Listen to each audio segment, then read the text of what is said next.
Goddard Space Flight Center, and over the next hour or so, we'll be tracking the eclipse as it races across the North Atlantic and Europe. A total solar eclipse occurs when the moon moves between the sun and Earth and completely blocks the face of the sun, casting a temporary shadow on Earth. People located within the moon shadow, also known as the path of totality, will experience a total solar eclipse. The sky will darken briefly as if it were dawn or dusk. So, weather permitting, people in the path of totality will see the corona, the sun's outer atmosphere, which is normally hidden by the bright face of the sun. Today's total solar eclipse will sweep across Greenland, Iceland, northern Russia, Spain, and a small corner of Portugal. Many other areas in the northern hemisphere are already or will soon experience a partial solar eclipse, including much of Canada and parts of the northern US. And for many along the western part of the eclipse path, such as mainland Europe and Africa, the eclipse will occur early evening, creating a rare opportunity to see a sunset eclipse. Over the next couple of hours, we'll be bringing you live feeds from telescopes across Europe and hopefully views of totality in Iceland and Spain. Thank you so much to our partners, Time and Date, Southern Illinois University, and Exploratorium for those views. During today's show, we'll be joined by experts to learn why celestial events like these ones are important to study, document, and experience. And I have an important reminder on that note. When watching a partial solar eclipse, you must always use the right protection. You can use safe solar viewing glasses, like these ones called eclipse glasses, or a safe handheld solar viewer like this, or you can use indirect viewing methods as well. Regular sunglasses, no matter how dark, will not work and are not safe for viewing the sun. So be sure to stay safe. Now, let's head over to my colleague Ernie Wright, who can tell us more about where the action is happening today. Thanks, Joy. I'm standing in front of the map that I made for the eclipse that we're going to experience today. We're looking down at the North Pole here, and the red stripe is the path of totality. Those are the locations that will experience totality today. As we animate this, you can also see the much broader penumbra shadow. That's where the partial eclipse occurs. But here comes the umbra shadow. That's where totality is happening, inside that little oval. It passes over the east coast of Greenland, the west coast of Iceland, and across northern Spain, where, as Joy said, they'll experience an eclipse within an hour of sunset, so they should have lots of opportunities for really beautiful photographs. And then as the eclipse progresses and that umbra disappears, West Africa will also get an opportunity to see a partial eclipse as that penumbra shadow sort of slides off the edge of the Earth here. Now, as we zoom up and look at Iceland and Spain, Reykjavik is here in that southwest corner of Iceland. We're kind of crossing our fingers for them because it's a little bit cloudy there right now. That umbra shadow is traveling over 2,000 miles an hour as it passes through the path and crosses the North Atlantic. And then it runs into Spain here, where we expect more than 15 million people will be watching this eclipse. Some of them on the beach in Mallorca right before sunset, so they should get some really beautiful photographs over the mountains to the west. Now, the situation in the U.S. is going to look like this. That yellow line is the southern limit of the partial eclipse. So folks south of that line, you're not going to see an eclipse today. But if you're north and east of that line, you may already be starting to see the partial eclipse. It takes 2.5 hours for that partial shadow to pass all the way across the United States. So it's not like totality. You don't have to run out there at the exact moment.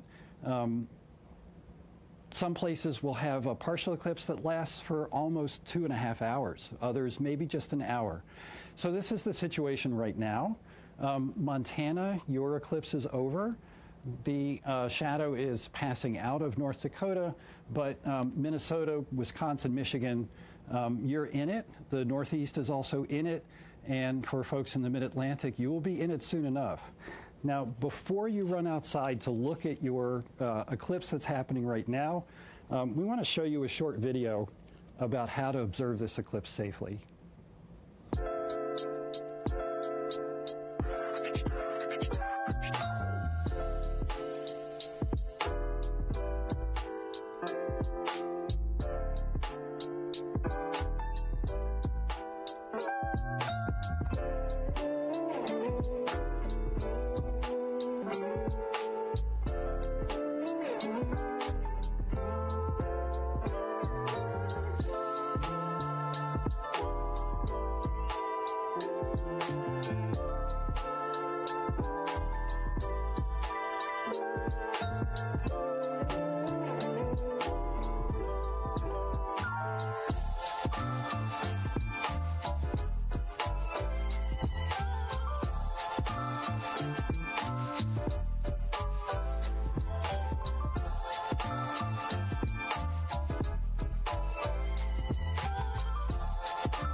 If you'd like to find and explore the animated eclipse maps yourself, like the ones Ernie was referencing, safety instructions, and much more about today's eclipse, head to science.nasa.gov/eclipses.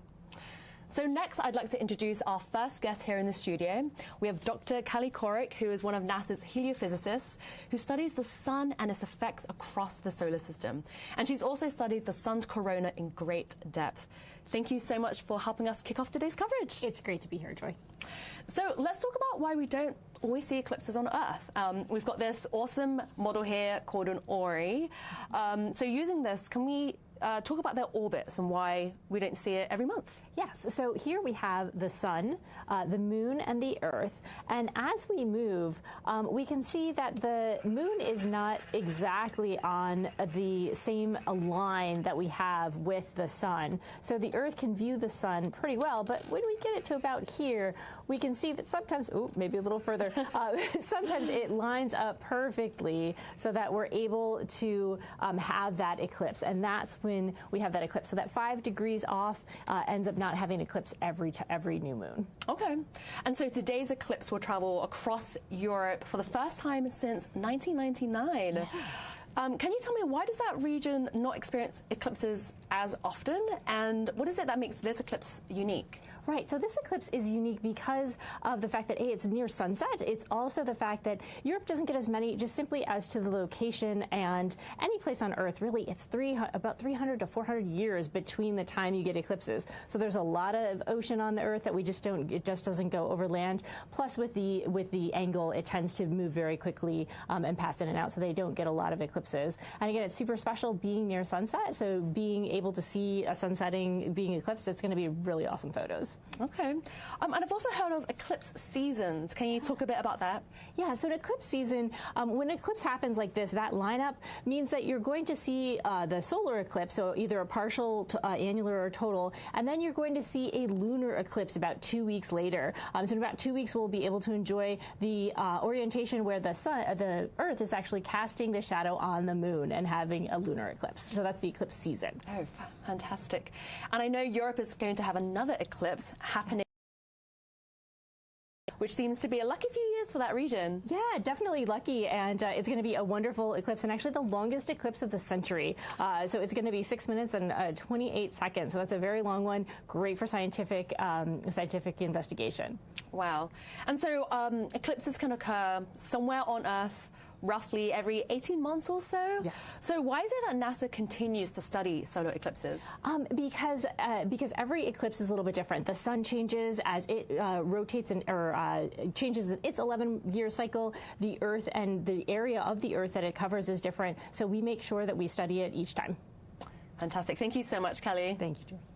So throughout today's coverage, we'll be joined by other NASA experts like Dr. Kelly Corrick, who can answer any of your questions that you have about solar eclipses, the science we're doing, and all the other activities you're hearing about today.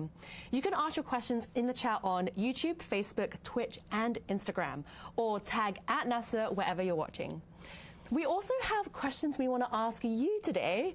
So if you want to head over to NASA's Twitch or Instagram stories and take a look at the poll we've got for you, you can participate and answer those questions.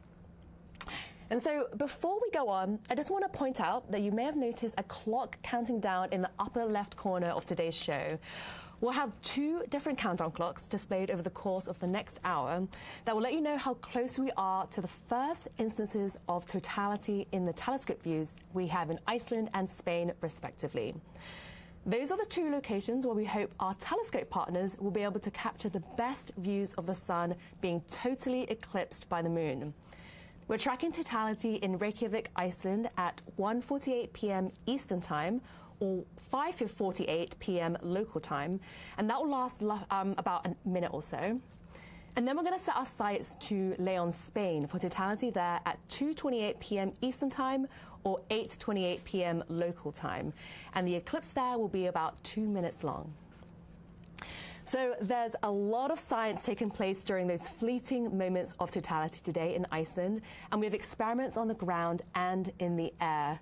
And in the view looking at right now, there's a camera that will be capturing the view of the sun's corona when it's time for totality. When totality hits in Iceland, the planes are going to be chasing the moon's shadow for as long as they can. They're going to be studying the sun's corona, where the skies will hopefully be clear up there. The plane took off from Keflavik Airport about an hour ago, and then we're going to be talking to the science team live from Iceland very shortly. Before we do that, let's learn more about what it's like to be a NASA pilot in those eclipse experiments.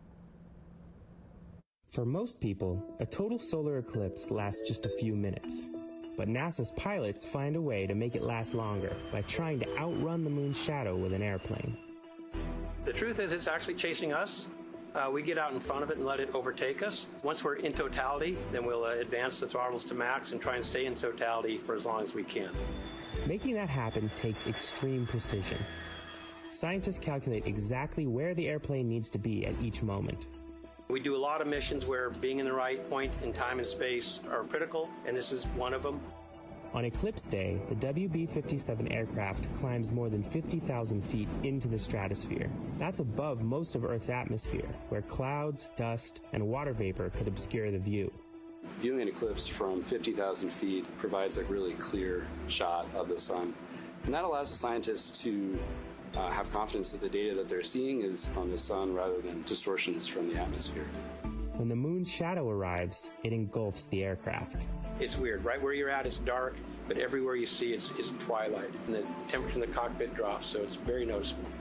As the eclipse unfolds, the pilot keeps the aircraft on course, while the sensor operator fine-tunes the cameras, capturing every second of data. You're very, very, very busy, and it's very high pressure because, of course, there's no do-overs. You only get one opportunity to get all these instruments trained on the right spot. For the aircraft crew, it's a chance to witness one of nature's most spectacular events while helping scientists better understand our sun. I'm sitting in the best seat in the house. It's pretty exciting.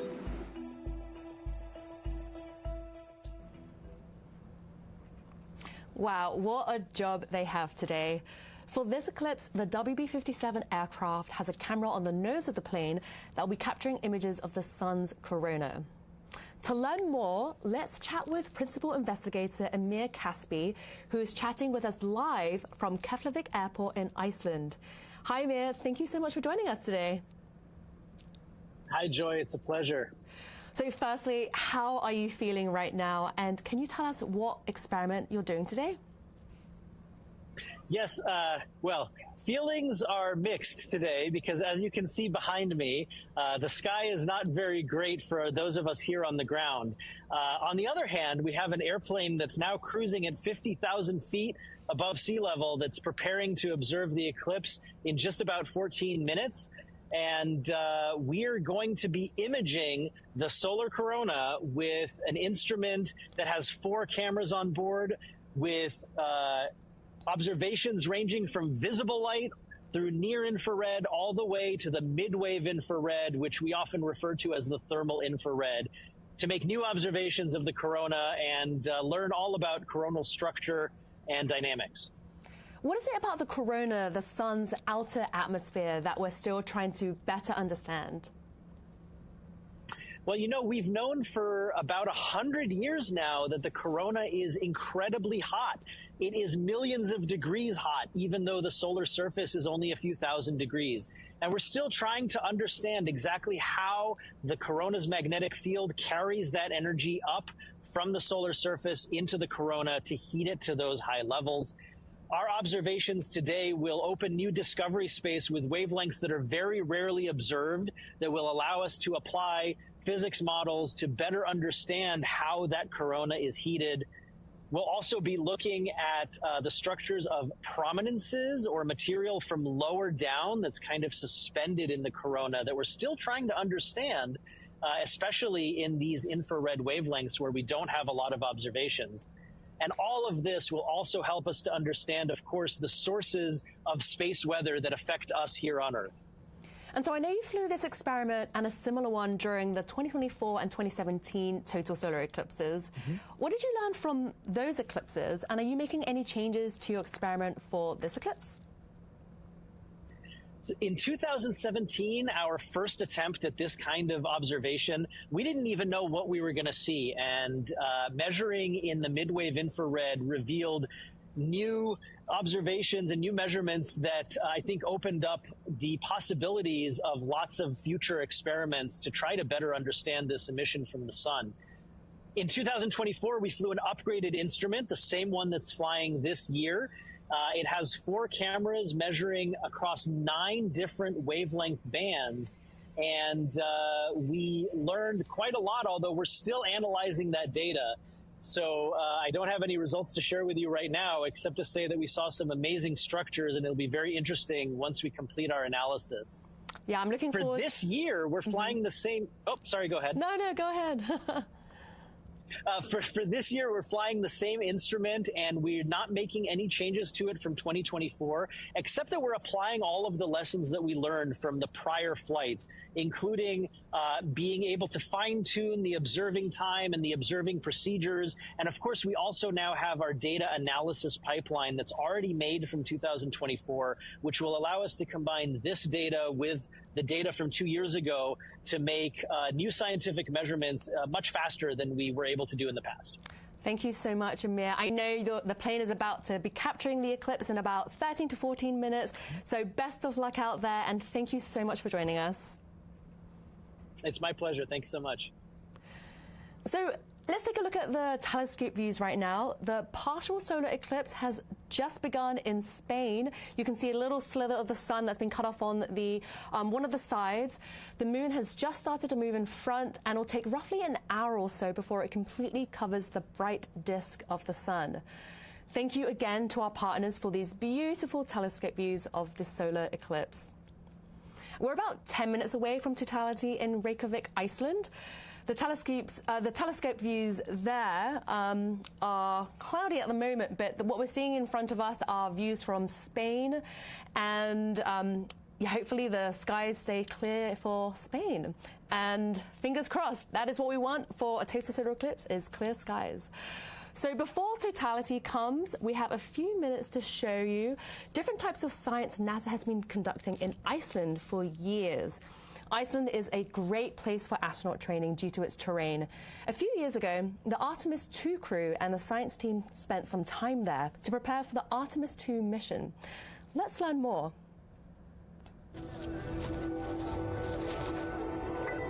Iceland is a really wonderful place. It's a great place of interest for geologists, but it's also a wonderful analog. On Artemis, we'll visit the lunar South Pole, we'll make observations from orbit, and we have a whole new set of science questions that we hope that Artemis astronauts will help us answer for the Moon and Mars, which are, of course, planetary bodies we're really excited about for human spaceflight.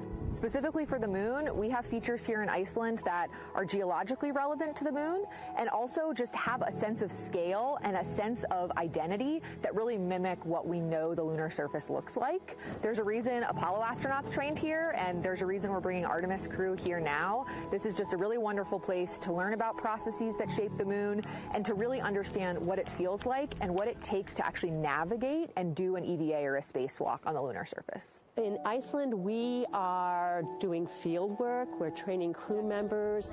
This is a key location for training for Artemis crews. Here we see in real time volcanic features that were created not long ago. It's a real special place for doing training for geology. I'm here in Iceland training the Artemis II crew in geology. There's really transformational science that we can learn by getting boots back on the moon, getting samples back, and being able to do field geology with trained astronauts on the surface and making observations that only they can make from that perspective. Everybody start to see maybe softball size, It's a fantastic place here in Iceland to be able to train geology. Also, navigation skills are another big component of what we're doing out here in a beautiful environment like this, out here camping in the highlands of Iceland.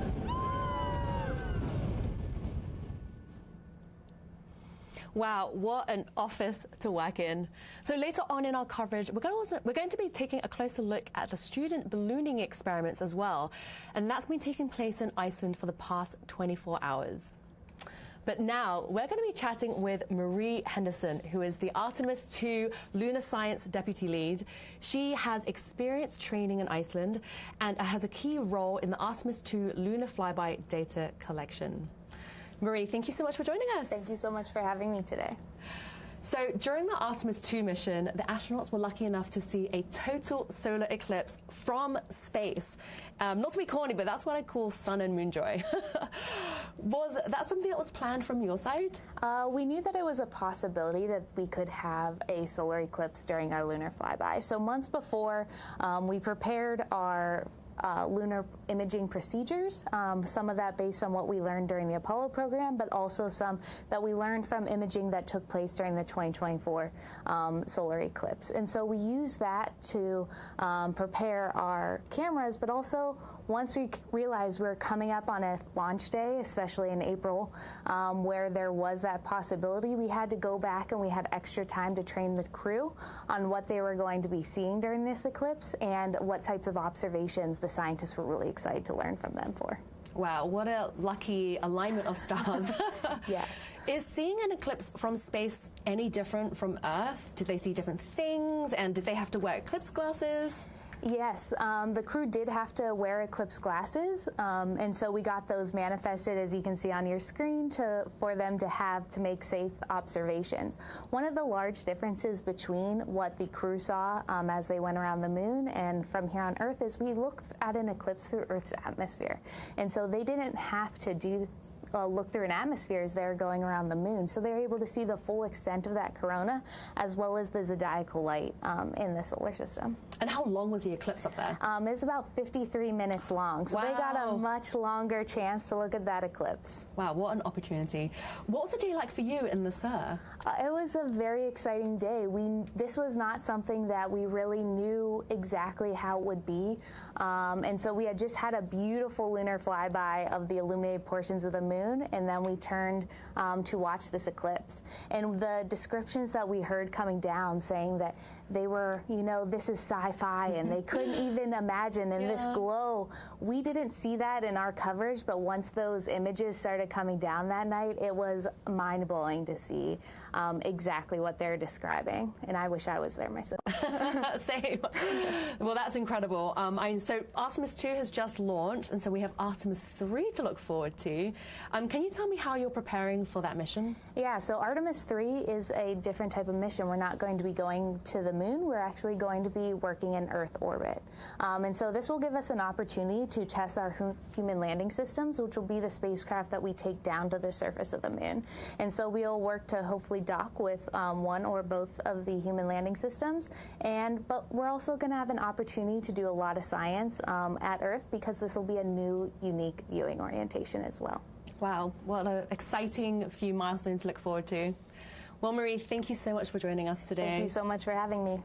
So if you've just joined us, take a look at these maps that we're showing you right now that's showing the path of the moon's shadow. You can see that it's close to reaching Iceland. We're about 5 minutes away from totality in Reykjavik. And over in Spain, you can see that we have about 45 minutes left until totality reaches them. So these are views from Villabado in Spain that we're seeing right now. And if we switch back to the map, you'll see that the moon's shadow actually looks pretty slow as it's traveling across down towards Spain, but it's actually traveling at over 2,000 miles per hour. These maps were made by my colleague Ernie Wright. He used various NASA satellite data to create super accurate maps for us. If you want to view and download them yourselves, you can visit science.nasa.gov/eclipses. So now let's welcome back NASA heliophysicist Dr. Kelly Corrick. Kelly, how are you feeling about today's eclipse? I'm excited for everyone, and I know those clouds are a little worrying in Iceland. That's one of the reasons we had the plane, but also joyful to see the balloons that are going to be launched, as well as seeing it in Spain. So really excited. Yes, and I'm sure the NASA pilots must be excited as well in the plane. Yes, exactly. It's a great view. It really is a great view from that. So here we're seeing a live view from the WB-57 aircraft sensor right now. They're moments away from seeing the moon's shadow hit Earth and also chasing the eclipse.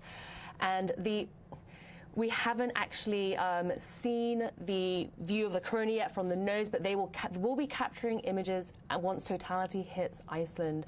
And on the right-hand side, we're seeing a partial eclipse from Norway, which is really exciting. So we have places across Europe that will be able to witness a partial solar eclipse. There'll be many, many people here that will be able to experience this amazing celestial event. So let's see how many. We're about 6 minutes away from totality in Iceland. Yeah. What do we expect to see right before totality? Right. So right before totality, we're in that partial eclipse that's going deeper and deeper, and you start to see things go dark. So even if there are clouds, it's going to get a little bit darker. The weather is going to drop too, because again, you've blocked out some of the sunlight, so you're going to get cooler. There's some wind that'll pick up. So the eclipses are really full body experiences. You might also notice that animals react as well. It's not just humans that experience this, but if there are any animals, they might start to pretend that it's nighttime or realize it's nighttime and start to kind of nest. And this is very unique for that part of the world because right now they're on almost 24 hours of sun. So they are going to be a little shocked by this. And so you'll be experiencing a lot of different things, even if you don't get to see the beautiful corona. Yeah, I'm thinking about everyone on the ground in Iceland right now. They may be seeing clouds, but can you tell me, how does the climate shift when an eclipse happens? Because I've heard that the weather can change drastically. Definitely. So from personal experience, in 2017, I was in South Carolina, and there were thunderstorms. And during totality, it parted just around the sun and was able to actually fully enjoy the eclipse and see my first total. That was my first total solar eclipse. So there is hope that the clouds are influenced by that change in day-night, that eclipse that's coming through. So we're hoping that some of the winds and some of that changes could change things for Iceland. Okay. So we're seeing right now on screen a live telescope view from Spain, and that's because the telescope views in Iceland are obscured by clouds. But as Kelly mentioned, I'm hoping that the clouds will part and the weather will change for them. Anything can happen at this point, right? Right, anything can happen. And also, we'll talk about it a little later, but the balloon experiments, they are testing the atmosphere. The atmosphere of the Earth is still being affected, even if there is cloud cover, and that helps us with predicting weather models. So it's not just about the coronal science, which is something that I'm very passionate about, but it is also about understanding our planet and how it interacts with the sun and the light that we're getting from it. And you see, we're starting to see something in the WB-57. It's getting very close. They were zooming in there, so that's okay. Wow. Okay, so everyone who's watching right now, the right-hand box, you will see the live views from the WB-57 aircraft. That's where the NASA pilots are chasing the eclipse from the skies. So Kelly, can you tell me what are the benefits of observing the eclipse from up there? From observing up there at 50,000 feet, wow, okay, so I'm looking at these, these are great. 50,000 feet, you're able to get above all the clouds. So they're above all the clouds, and we're able to, again, allow it to overtake us, so they get a few more seconds of totality. You saw that beautiful pink filament on the sun. That is something that Amir talked about, is that filament, that material that comes off the sun that can actually create space weather and affect our power grids here on Earth. It can affect our GPS. So if you ever use your maps to get anywhere, that's something that we need to understand to be able to predict. It also affects our astronauts, our dear astronauts, so making sure that they're okay. So those things are really important to study, and one of the reasons why we have the WB-57. It's a little hard to see, but in the words on the right-hand side, you see that pink filament now on the WB-57 feed, which is on the right-hand side. And so you can see it in the NVIS area, now kind of right in the center. You're seeing that prominence, and so this is amazing data. And it might not look as crisp as we're used to. We're used to 4K down here, but this is really data a scientist can love, because this is telling us very specifically about part of the data. So it's like taking only a little part of the TV stream in and really getting the information about the iron or the oxygen or the specific composition intuition of what that's made of. And if we know what it's made of, we can do more science with it. Mm-hmm. So we're about like a minute and a half away from totality in Iceland. And so we have a minute and a half for the clouds to part. So the sun view that you're seeing here, that is not of Iceland, but that is of the partial eclipse in Spain. Iceland is still being covered with clouds, but totality will hit them in about just a minute or so. And luckily, our airplane, the WB-57 aircraft, they're going to be getting clear views of the eclipse from the skies. So we're going to be seeing what the camera on the nose of the plane will be seeing in roughly 1 minute, which is so exciting for them. So exciting, yes, definitely. And you are starting to see some of the what would be a diamond ring effect. So those little pink things that you're seeing, this is happens when light passes through the valleys of the moon. So you don't have a perfect circle in the moon. It has those craters, and there's that diamond ring effect. Oh, wow. So yeah, so just absolutely beautiful. And that's when you still should have your glasses on. And when that ends, that's when we're able to do it. And I want to comment, this is an experiment, right? And so this is part of the reason why we're seeing kind of the arrows or the crosshairs go in and out. We are real time. This is real time live. How science happens is that we are trying to make sure to make adjustments and make sure we're getting an image. Wow. Yeah. So we are 7 seconds down to totality in Iceland.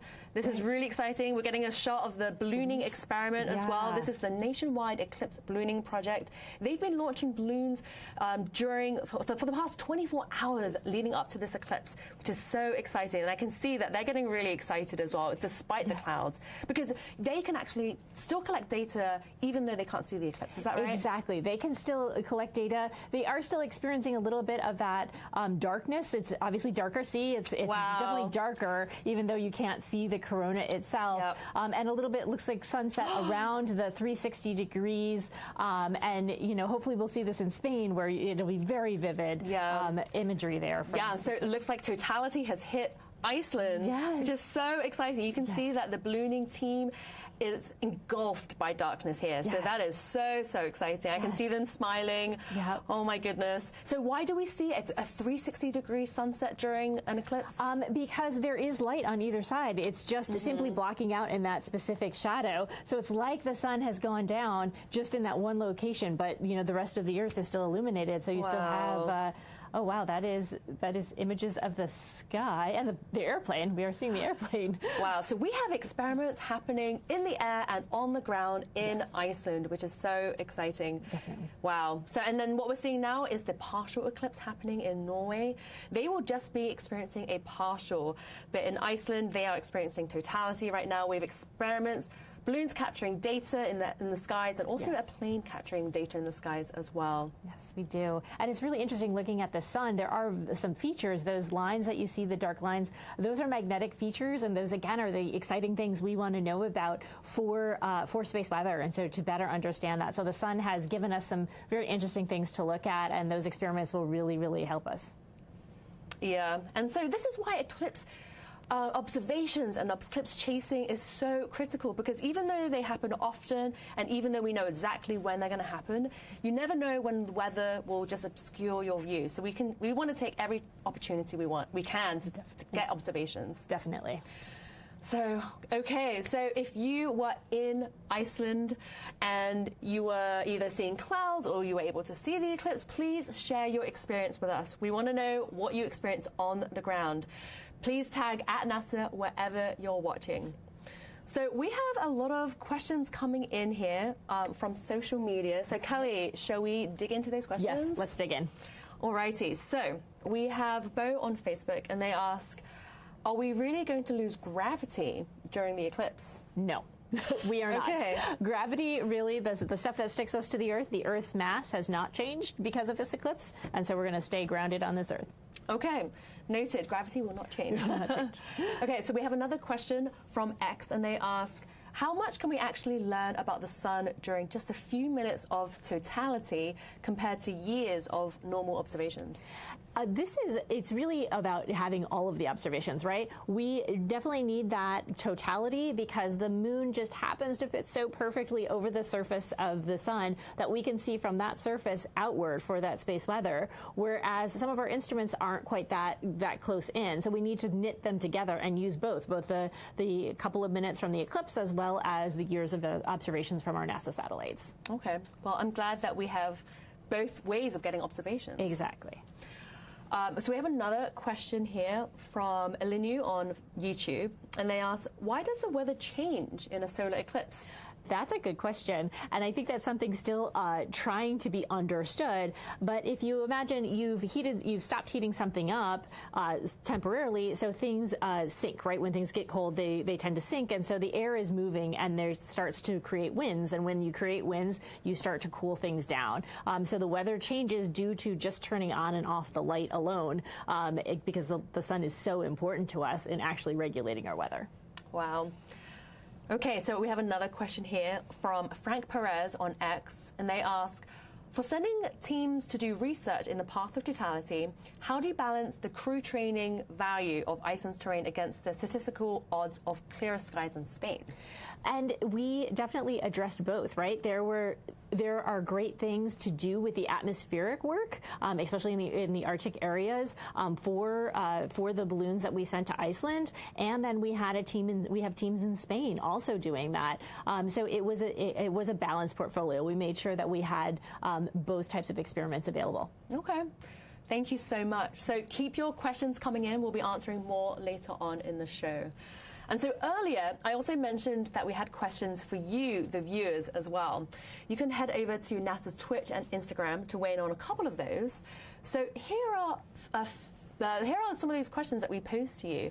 So Kelly, let's see what those questions are. Definitely. So if you had to pick where you'd watch the eclipse from out of these special locations listed, I'm going to ask you this, Kelly. Which ones would you choose? So we have the International Space Station, a high-altitude plane, an observatory telescope room, and a NASA chase jet. It would be a tough choice between International Space Station or high altitude plane. They've got such a huge overview. It's great. Yeah, I think I would choose the same too. Yeah. So thank you to everyone who has participated so far. We're going to check back into those results a little bit later on. So next, let's head back to the ground in Iceland. We have another NASA-funded experiment there involving balloons. Students that are part of the nationwide eclipse ballooning project. They've been launching balloons continuously throughout the eclipse, and we're going to be chatting with them live from Iceland shortly. But first, let's learn more about their eclipse project. Teams of students from across the United States have a unique vantage point of total solar eclipses, thanks to scientific balloons. The Nationwide Eclipse Ballooning Project is a NASA mission-like adventure in collecting data from balloons that go high up into the atmosphere. Started in 2014, the project engages college students and high schoolers in one of two distinct paths. One is the engineering track that has mostly engineering students that get to tinker on different payloads. And the other track is an atmospheric science track where they'll actually be launching weather sensors to study the impact of the eclipse. Atmospheric science teams launch helium-filled weather balloons, the same as those used by the National Weather Service, every hour for hours before and after an eclipse. Engineering teams fly larger balloons laden with cameras and experiments they build themselves 100,000 feet up into the stratosphere. From there, they study a variety of things, such as incoming cosmic radiation and ozone levels, as well as offering dramatic views of the moon's shadow on our planet. The project is really a unique one in that it's both an education, but also doing amazing science that's both about the eclipse itself and also the atmospheric response of the eclipse. Student balloon teams made a historic first during the 2019 eclipse. They measured eclipse-driven atmospheric gravity waves in Earth's stratosphere, or large ripples in the air caused by the temporary cooling due to the drop in sunlight. What excites me the most about this project is thinking about the experiences that the students have that they'll remember forever.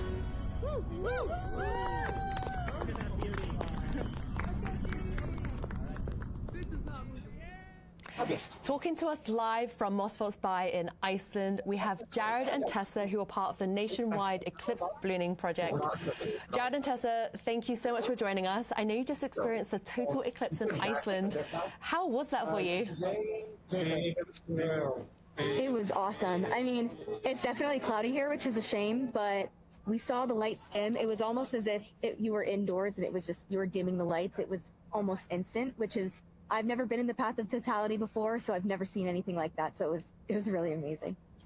Yeah, the wind totally stopped. It was windy and then it just stopped. The birds, we had birds flying over us all day and then they just disappeared. So it was a little eerie, kind of creepy. Wow, that's amazing. I'm so glad that you could experience that, even though, you had cloudy skies. So tell me more about what you've been doing. I see you've got balloons launching in the background. What are you measuring with the balloons in Iceland? So we have some balloons that are measuring a lot of different things, like temperature, pressure, humidity, wind direction, and speed. And this is supposed to gather the atmospheric changes during the eclipse. So normally during the day, air rises until it hits less dense air, and this is called the boundary layer. But during nighttime, when the sun is down, this air stops, and it's called boundary layer collapse. So that's exactly the same thing that happens during the eclipse, and we're using these radiosondes to measure the atmospheric changes, the boundary layer collapse, and then the recovery.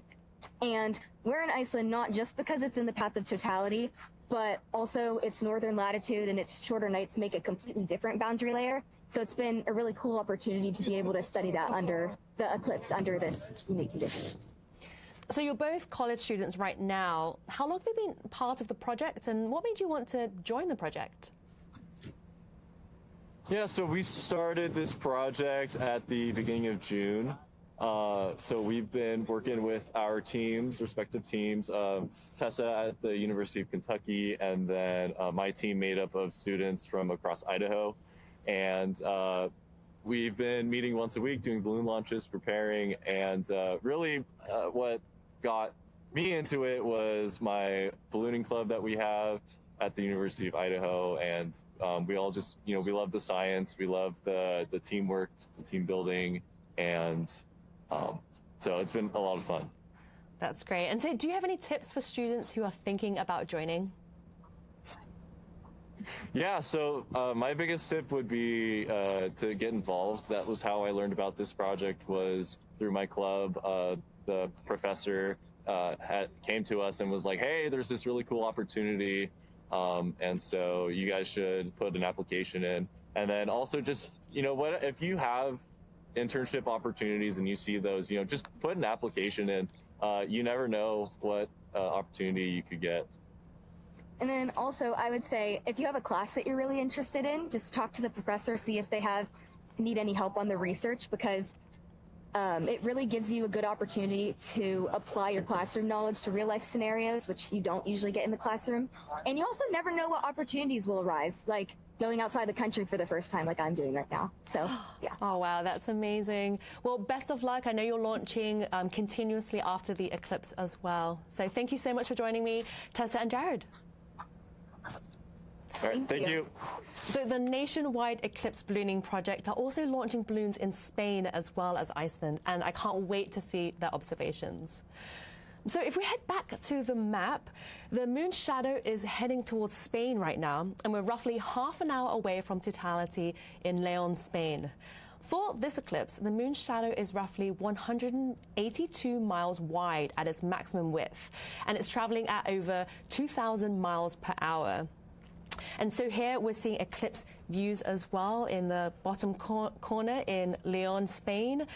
And you can see the little bite that the moon has taken out of the sun. And we can't wait to see totality there. It looks like they have clear skies, which is awesome. And so if you are watching the solar eclipse from the ground, remember to wear safe solar viewing glasses or eclipse glasses, like these ones here. The only time you can take them off is during totality when you're experiencing it. If you're watching the partial eclipse in the United States, you can wear eclipse glasses the entire time. If you want to learn more about eclipse safety, head to science.nasa.gov/eclipses. So total solar eclipses give us a chance to study the sun's corona in greater detail, which helps us learn about how it behaves and affects us here on Earth. The sun is highly dynamic and creates conditions in space called space weather that can affect our technology, from GPS systems and communication satellites and airplanes and even our power grids on the ground. But in order to better understand it, we have a suite of spacecraft that are monitoring the sun from different vantage points around the clock. So let's learn more about NASA's space weather program.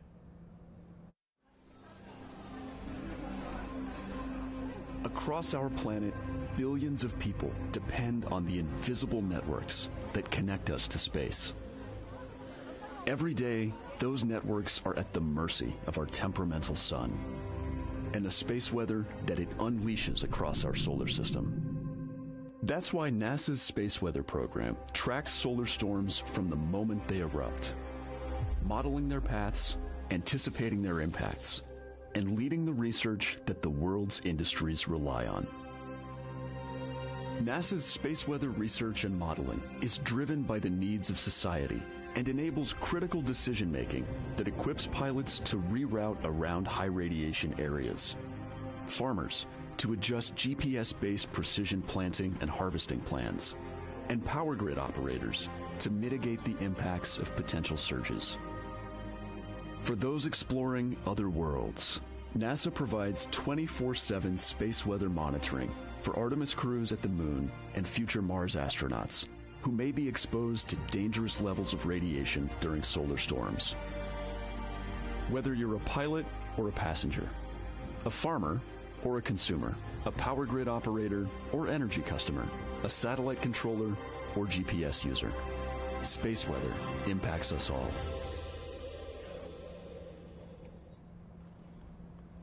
If you're just joining us, welcome to NASA's live coverage of today's total solar eclipse.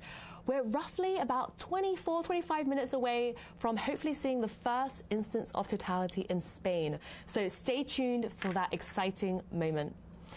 And so joining me in the studio now is one of NASA's space weather analysts, Karina Alden. Karina, thank you so much for joining me. Thanks for having me.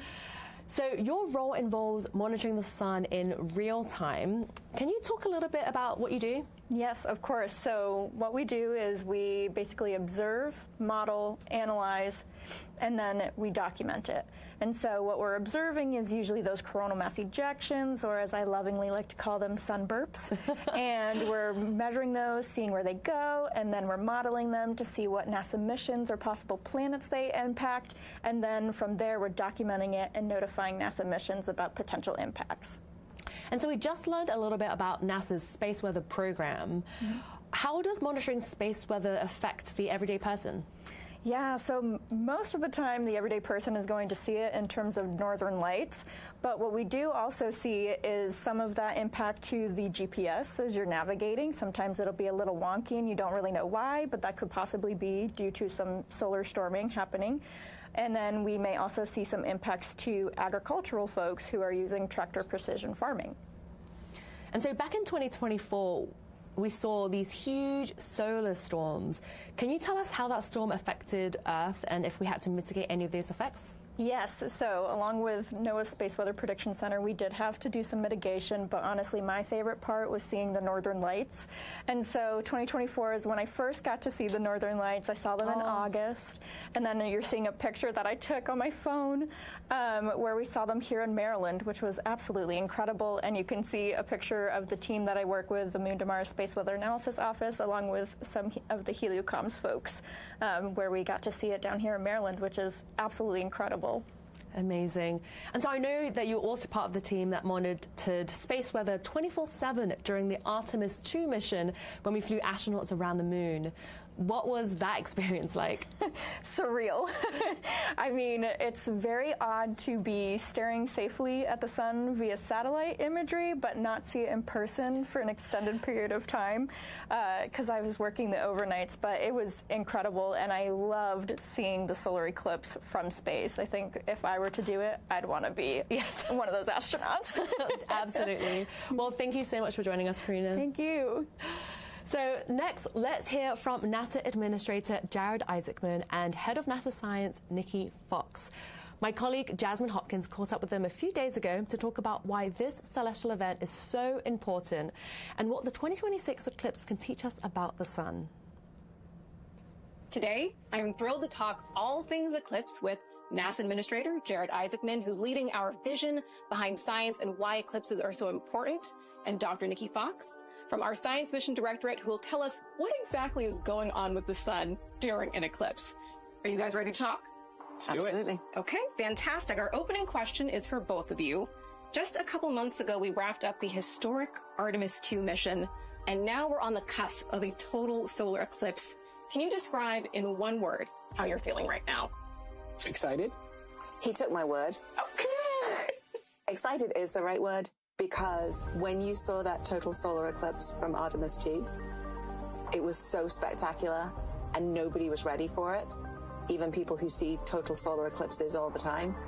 And so when you saw that, it just brought the beauty of space and the beauty of the science we do into such clarity. I think NASA is one of the only places where we can see a solar eclipse from down here on Earth and then from the other side of the moon. We study the sun all the time. It's one of our main things that we study in NASA science. We look at it in all different wavelengths. We look at it from all different vantage points to be able to predict when these really large radiation storms are going to come towards our planet, because we want to make sure our astronauts are safe. The eclipse just gives us even more opportunity to study that sun just a little bit more, to really make those big breakthroughs to keep our astronauts safe. All right, next is for both of you. If you could witness a solar eclipse from anywhere on Earth, where would you choose? Anywhere that doesn't have clouds. Having been clouded out for the last eclipse, I will say I will go anywhere that there's no clouds. Look, Iceland is very cool in Spain, a lot of the observation locations for this one, but in Egypt, in the Valley of the Kings, is going to be an amazing backdrop. And that is going to be the longest total solar eclipse of the 21st century. It is over 6 minutes. To stand in somewhere ancient is particularly moving. What's the one thing you want people to walk away understanding about why studying eclipses matters? I think these kind of magical events, I would very much describe that eclipse as a magical event. Maybe it creates a spark, and who knows how many people around the world to look up, imagine what's possible, and then grow up and start contributing in this great adventure that we're on. Remember that Einstein confirmed his theory of relativity using an eclipse. Eclipses are very powerful. You see stars, you see constellations, you see planets that you don't normally see. It kind of reminds you of our place in the universe. Why do we still care so much about the sun? Is there anything new we can learn about it? There's always new stuff to learn about the sun. It is our star, but it's the only star we know right now that has the responsibility for maintaining life on a planet. And as we sort of continue to try and answer the question of, are we alone in the universe? Understanding our relationship with our sun is so important, and eclipses give us that opportunity to do that. It is honestly the only time that we can really observe some of the phenomena, particularly down low in the chromosphere, really looking at how the corona turns into the solar wind. It bathes all of the planets, but we live in the atmosphere of the sun. So when you get these big events, they can cause havoc for technology here, and of course, our prime thing, keeping our astronauts safe in space. So understanding our sun is more critical today than ever. Thank you both so much for being here today. Really appreciate it. Thank you. Thank you to our NASA Administrator, Jared Isaacman, and Head of NASA Science, Nikki Fox. Let's head back to Ernie right now, who is going to dive into our eclipse maps and where the eclipse is heading next. Thanks, Joy. It's so exciting for me to watch this eclipse progress. I mean, we can predict these, but you really can't anticipate how you feel about them until you see them. So I'm standing in front of the eclipse map, and just to recap, this red stripe is the path of totality. Those are all the locations that can experience totality. You're seeing the partial shadow emerge from northern Siberia. It has already crossed Alaska. It's over Canada and the northern United States right now. And that little oval is the umbra where totality is actually taking place. It has just passed by Iceland, and although it was cloudy there, people got to experience the secondary effects of an eclipse where you get the darkening and the brightness along the horizon. And it will very soon be over northern Spain, where we expect more than 15 million people will be watching the eclipse. Toward the end of it, partial eclipse in Western Africa. So this is a close-up view. Reykjavik is here. They unfortunately had clouds, but the WB-57 was flying just above that, and they were there because that's kind of the spot that if you're on the center line, you get the longest eclipse of 2 minutes, 18 seconds today. And we're just a few minutes away from seeing totality pass over Spain less than an hour before sunset. That should produce some really beautiful photographs, especially for folks on the beach watching this over the mountains to the west. This is an unusual eclipse. It's kind of weird. And one reason for that is where the total eclipse starts. This is the Timir Peninsula in northern Siberia. And because they're so far north, that eclipse starts at midnight. They are well above the Arctic Circle, so the sun is up 24 hours a day. And then the other kind of odd thing about it is this north-south path. Most eclipse paths, most totality paths are west to east. But this one, because it's so close to the pole and because of the orientation of the Earth and the fact that it's a descending node eclipse, it's starting in the north and going to the south and then suddenly making this left turn into Spain. So we're looking forward to seeing that total eclipse in Spain where the weather looks great. Back to you, Joy. Thank you so much, Annie. So we're about 15 minutes away from totality in Spain. The view we're seeing here is from Leon, Spain. And I want to say thank you again to our partners, Time and Date, Southern Illinois University, and Exploratorium for providing these stunning telescope views of the solar eclipse. This is really, really exciting. They have 15 minutes left until the sun is completely obscured. Luckily, Earth is not the only place you can experience a total solar eclipse. Our astronauts on the International Space Station have witnessed several solar eclipses from this very unique vantage point. So let's learn more from my colleague Abby Unterante, who caught up with the astronauts on the space station a few days ago.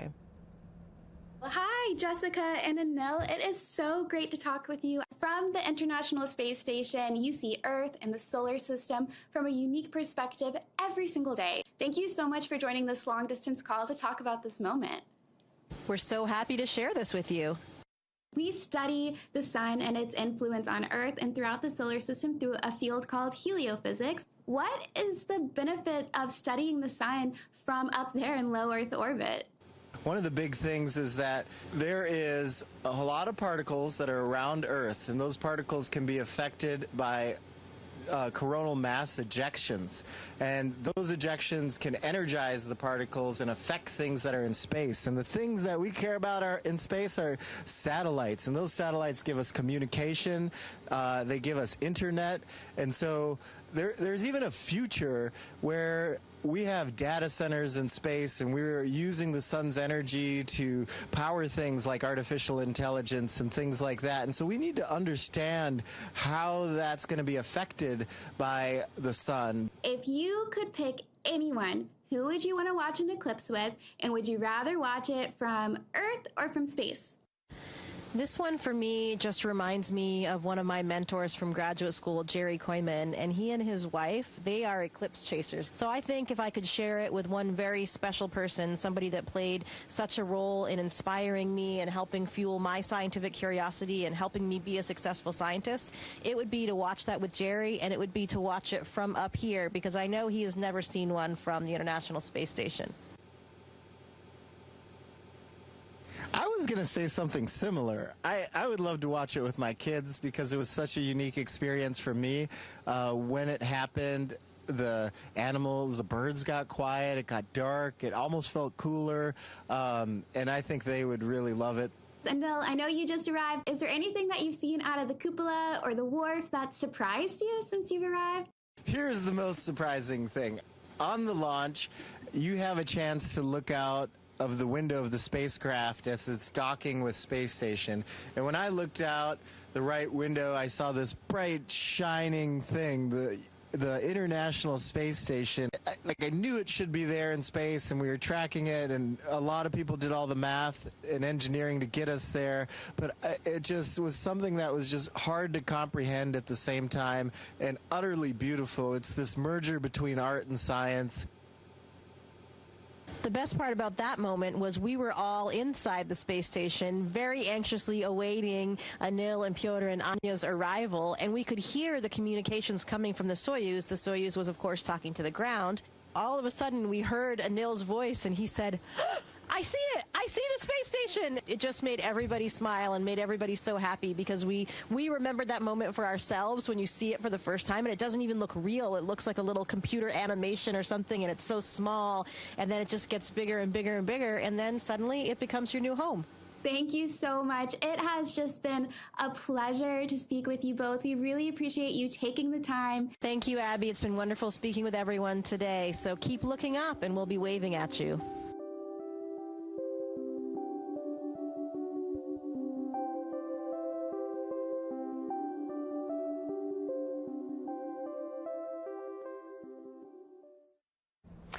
So at last report from Mission Control, Jessica, Anil and the rest of the crew had their eclipse glasses on standby just in case the space station path brought them any unexpected views. So we'll keep an eye out and see if they saw anything. But we did just get something new come in. So a short while ago in Hodgdon, Maine in the US, one of our NASA photographers actually caught the International Space Station flying across the sun during the partial eclipse. Let's take an exclusive look at that image. Wow, that is an incredible shot. So this was taken by Joel Kowski with NASA headquarters. So in the middle, you can see a tiny little speck, and that's the space station that flew right in front of the partial eclipse at 1:14 p.m. Eastern Time. You can see it along the middle here, and there are some cloud coverage. You can see the clouds kind of going in front as well, but this is a really, really beautiful shot. The space station was traveling at about 5 miles per second here, so our NASA photographer, Joel, would have had about half a second to capture this exact moment. In Joel's photographs, you can also see like the slither of the moon at the top corner as well, and the moon was covering roughly 20% of the sun. Although Joel is a very experienced photographer, anyone can take photographs of a solar eclipse. So next, let's hear a few tips on how to photograph one.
Sometime after the show, NASA will also be releasing exclusive eclipse images from Spain as well. This is where our NASA photographer, Bill Ingalls, is hoping to capture the eclipse near the horizon. We're about 7 minutes away from totality in Leon, Spain, which is so exciting. This is some of the crowds there that we're seeing. You can see that the darkness is looming. It's not quite totality there yet, but they are almost there, which is awesome. So now I'm joined here by NASA's Heliophysics Director, Joe Westlake. Joe, how are you feeling about today's eclipse? Oh, super excited. Super excited to see it and to share our science, NASA science across the world. So if you're watching from the ground and you don't have eclipse glasses, there are actually many ways to watch an eclipse. These are through indirect viewing methods. So Joe, do you want to walk through some of those methods with us? Yeah, so these are super cool. This is stuff that you've got at home and things that you can use to help you view an eclipse safely without your glasses. So here we have just a standard colander, right? What you would have in your kitchen. Maybe clean some, berries or whatnot with it. And I'm going to demonstrate how you would use this to look indirectly at an eclipse. Okay. You're using the light of the sun as it would filter through this colander. And let's demonstrate together. Here, okay, Joy. So, yeah, if you could hold that. So do you need a piece of paper? You don't need a piece of paper. Okay. You can just have it on the ground, something light that you could see. Okay. I've got a flashlight that's sort of demonstrating what an eclipse would look like. It's got a little piece of foam there that'll show. So let's shine our light. Let's do our sun, and then show it as it would hit the this colander. And what you can see there is these nice little crescent moon shapes, which are showing the eclipse on our example paper here. So that would usually be a bunch of circles, like if you took this out during regular daylight. Here in the U.S., you would see just a little sliver gone. Over in Spain, of course, they would see these beautiful little crescent moon shapes. So you don't want to be looking through the colander, but you want the sun to be shining through it. Absolutely. Okay. Right. Gotcha. You want to use this as your light filter for you. And the cool thing is you can use this, but you don't have to use this. There's lots of other possibilities. So you can actually take your hands, right, like this. Okay. Spread your fingers out. Yep. Hold them over top of each other. And you make little pinholes yourself when you do that. Okay. Right? And when you do that, you can actually see through and be able to see the eclipse in the same way, right? So that's a cool way to do it. And then on top of that, let's say you're taking a walk in the woods. Well, the leaves of the trees actually make these kind of pinholes all over for you as well. When they do that, you get this beautiful, constant crescent moons and everything everywhere. One of my favorite ways to see an eclipse. Thank you so much, Joe. And so today's eclipse, August 12th, also lands on another special day. So on this day in 2018, NASA's Parker Solar Probe launched into space to study the sun's corona up close. Joe, can you tell us a little bit about that mission? Yeah, what an incredible mission. This is humanity's opportunity to actually touch our star, right? We flew a mission, Parker Solar Probe. It's still up there. It's still operating. It's still taking great science.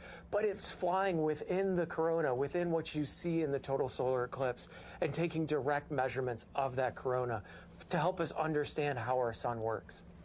Amazing. So we have a lot of questions coming in from social media, and we have time for just one, Joe. Great. So let's dig in.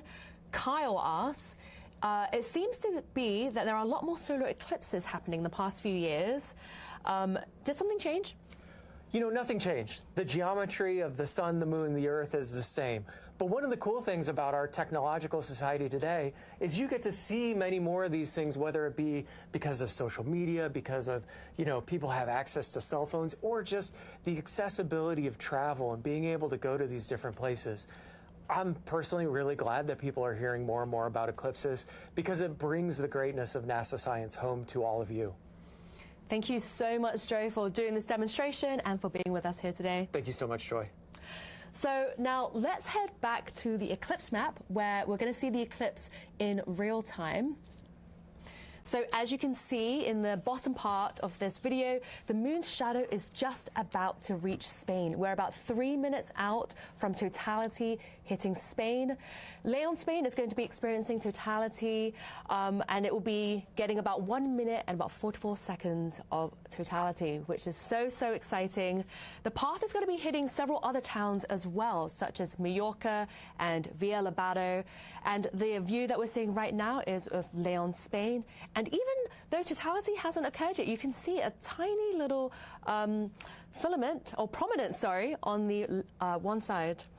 Okay, so remember to be safe when watching a solar eclipse. You have to be wearing safe solar viewing glasses or use an indirect viewing method when viewing when this moon hasn't completely covered the sun yet. You can only look at a total solar eclipse during totality when the moon is completely blocking the sun. So back in the studio, we have Kelly with us again. Kelly, What is it that makes this eclipse in Europe so special? It really is so special because, again, this is almost at sunset. So we're experiencing something that's a little bit different, having it so low on the horizon. And look at those images there. You're seeing that darkness already coming in, those kind of sepia tones instead of the normal bright light or even the normal types of sunsets. Wow, so we are 2 minutes away from totality in Spain. You can see the crowds in the bottom corner there, and this is the sun's view. Oh my goodness, so 2 minutes until totality, and we have a slither of the sun left. This is just amazing. Yes, it's so beautiful. And like you were saying, there is that prominence there that we already see. So these are things that are very interesting and, again, can erupt in the space weather that we were talking about earlier. So this is a great view. And even with this, you know, it's not complete darkness. That little bit of sun still lights it up so that we can see the crowd. Wow. So we're about 1.5 minutes away. What should people expect to see moments before totality hits? So what they should see is what we call the diamond ring effects, or the Bailey's beads. So these will be really bright lights, and it's from the last bits of sun coming through the moon's valleys. So that will come through, and we'll see that. And you still need your eclipse glasses or an indirect viewing method at that point in time. But then once that's done and you're in the path of totality, it's time to remove those glasses and see the corona with your own eyes. Wow. And if you're on the ground, what other sensations will you be feeling? It will definitely be getting colder. There might be a wind. You could, again, change in animal behavior, any wildlife that's around you, and really the sense of awe, as well as the 360-degree sunset all around the horizon. So just a few things to look for. Wow, this is a stunning, stunning view. We have just a slither left, and this is the moon covering the sun's disk. And when totality occurs, that slither will disappear. We're about 30 seconds away now from totality in Spain. If you're on the ground and you have clear skies, we are so happy for you. Yes, definitely. Wow. It's just beautiful, and again, probably feeling so much excitement, and sometimes you even feel a little fear. Like I think was mentioned earlier, they felt it was eerie almost. It's an eerie light. It's not something that we're used to in a human experience. But here it goes. We're getting close to those Bailey's beads or the diamond ring effect. So those should be coming very shortly. Wow.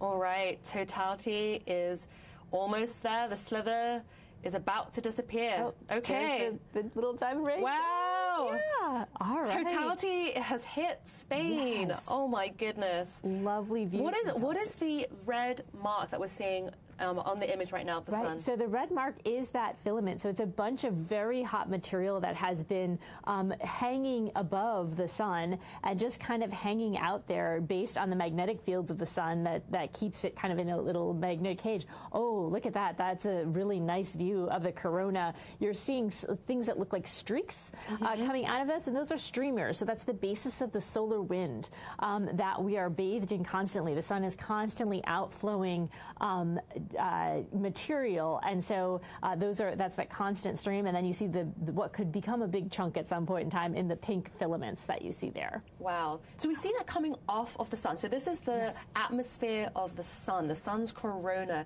Are those streaks that you just mentioned, are they coming towards Earth as well? They are coming towards Earth. So they fill the entire solar system, or the heliosphere, which is actually all that the sun encompasses with that solar wind.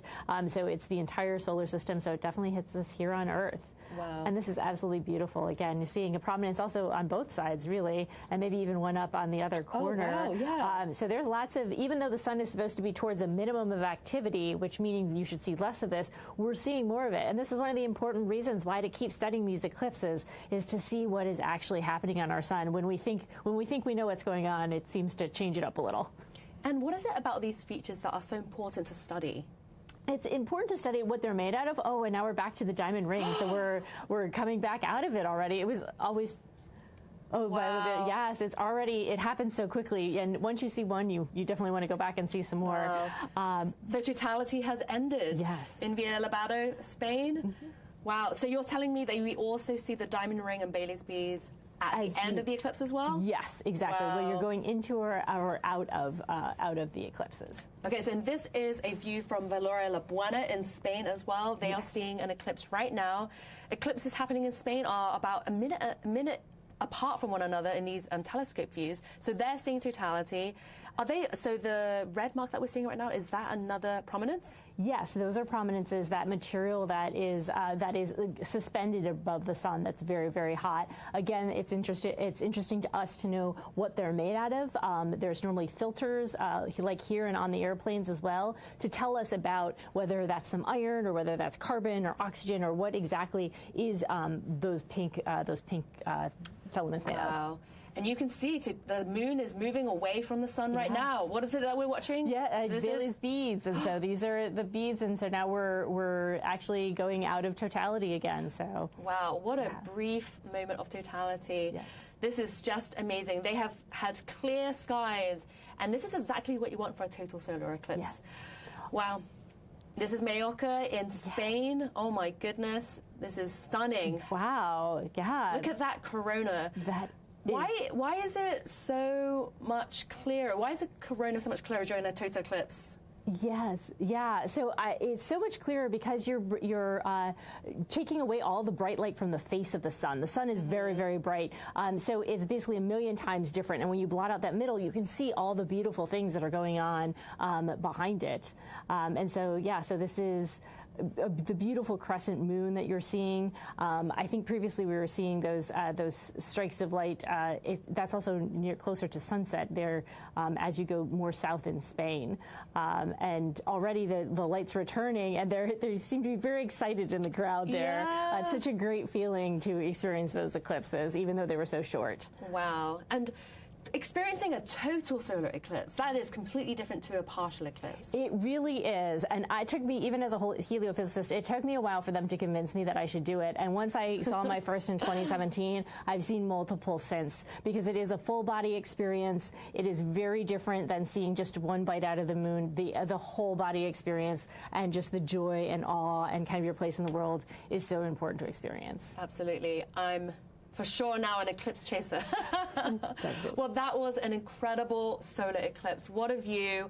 I am thrilled that their skies were completely clear, which means that we could see the sun's corona so clearly. And we could even see multiple prominences as well from the sun, which is a beautiful sight during an eclipse. Yeah. So in a few minutes, we're going to be speaking with a NASA astronaut live from where they saw a total eclipse. But first, let's go back to the poll that we posed to you earlier on in the show. So, Kelly, I know that you had answered some of those questions as well. Yes. So let's take a look at what our viewers thought about those questions. Okay, so let's head to one of the poll questions. But while we're kind of like waiting to get that set up, let's continue looking at this beautiful partial eclipse now in Mallorca, Spain. That's just gorgeous. That is just absolutely gorgeous in terms of that very little sliver. Again, this is towards sunset. So normally if you're looking at a sunset, especially over water, you're seeing that kind of orange ball, red ball go down, and then you have this beautiful eclipse to happen. These really are just going to be spectacular images. Yes, absolutely. Okay, so let's head back to the poll answers. Our viewers, so the first question was, where would you rather watch an eclipse from?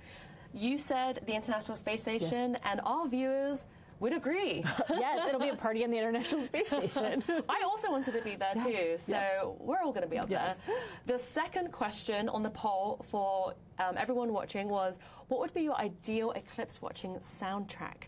And the options were cosmic lo-fi beats, dramatic space opera music, chill acoustic sky watching vibes, or just the sounds of nature and the crowds. And the winner was cosmic lo-fi beats.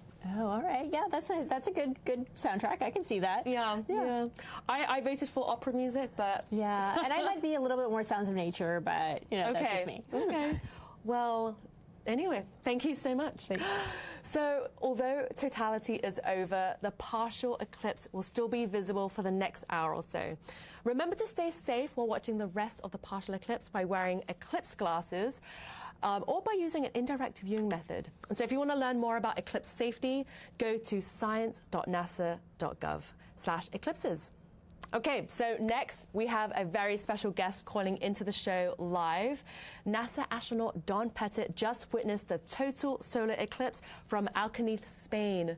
Don, can you hear me? How are you doing? I can hear you loud and clear, and I'm standing out in Alcañiz, Spain, just in awe from looking at the totality phase of this eclipse. Wow, so how are you feeling? I know you just finished watching the eclipse. How are you feeling right now? What did you experience on the ground, and what did you hear? Were you surrounded by crowds at all? The sky is exceptionally clear, and there's hundreds of people here, and that's part of the eclipse. It's not being off by yourself, it's being with a group of people, the people that live in Alcañiz, the group of people that I'm here with, and experiencing this amazing celestial event all together. Amazing. So people might know you for your incredible photos and videos from your multiple trips to the International Space Station. Did you take any photos during this eclipse, or did you put your camera down for this one? Oh, no. What I do is the same thing for launches. You set a camera up on automatic, and you get whatever you get from the camera, and then you stand back and you watch the launch or you watch the total eclipse. They're both kind of in the same category in that they only last a couple minutes in terms of what you could see, and it's better to view them through your own two eyes than through the viewfinder on a camera. Okay, good tip from a NASA astronaut. So how did the experience watching this from the ground compare to watching an eclipse from space, which I know you've done a few times? I've had the opportunity to see two solar eclipses from space, and in space, you look at the shadow projected on Earth. You don't look at the sun itself. And the shadow has all the detail that the classic astronomers from hundreds of years ago predicted. You see the umbra, you see the penumbra, you see the shadow moving over Earth, and it's a vantage point from space that you can't see from Earth. Wow. So lucky. And I know you've seen a lot of other beautiful phenomena in space, like the aurora and air glow.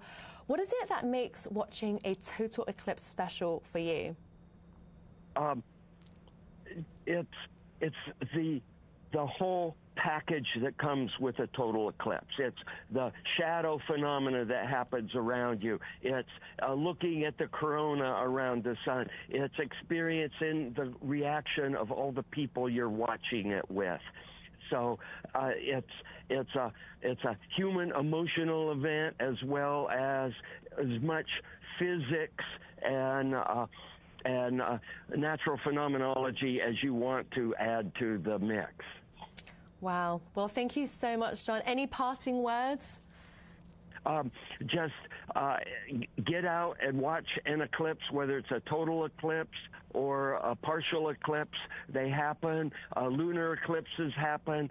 Get out and look up at the sky and think about what's going on and smile. Thank you so much for joining us live from Spain. We're so grateful you could share your absolutely amazing solar eclipse experience with us. You all take care. Wow, Kelly, it's amazing to hear someone as passionate and knowledgeable as Don. Yes, it really is, that he's seen so much and he still is so passionate about the eclipse here on Earth. It just really tells you have to see this thing. Absolutely. So if you're looking to catch the next total eclipse, you're in luck because we have a few special ones coming up. Kelly, can you run through them with us? Yes. So next year, there is going to be an eclipse that happens in part of Spain, throughout the northern Africa, through the Middle East. And that's going to be the eclipse of the century, the longest one of the century. So it's 6 minutes and 28 seconds. That's going to be a very long one. And then in 28, we're going to have the eclipse over Australia and New Zealand. So these are going to be great scientific experiments as well as amazing experiences to experience on the ground. Amazing. And what about the United States? The United States, well, the next one where we'll have totality is 2044 in Montana and North Dakota, and then 2045. So it's going to be a while before we go California through Florida across the entire continent. Amazing. So if you want to learn more about solar eclipses and NASA science, you can head to science.nasa.gov/eclipses. So Kelly, thank you so much for joining us in the studio today and answering all of our questions from our viewers. I also want to thank our guests who joined us in the studio and on the ground as well, and especially to our telescope partners and everyone who looked up with us here today. And so I think we may have some eclipse pictures from the International Space Station. I'm going to see if we can grab them now for you. If you can't, we'll be releasing them shortly after the eclipse. We're going to be posting them online soon after the eclipse, but yes, we're happy that the space station astronauts were able to see the eclipse from space. So we have something else exciting happening in just a few weeks.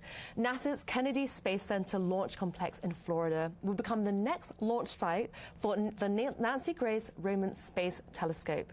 This is a one-of-a-kind observatory that will help answer essential questions about dark energy, exoplanets, and much more about our solar system and out to the observable universe. The launch is currently no earlier than Sunday, August 30th. We're so excited for you to join us next time as we follow another historic mission in space exploration. Every discovery begins with a new way of seeing.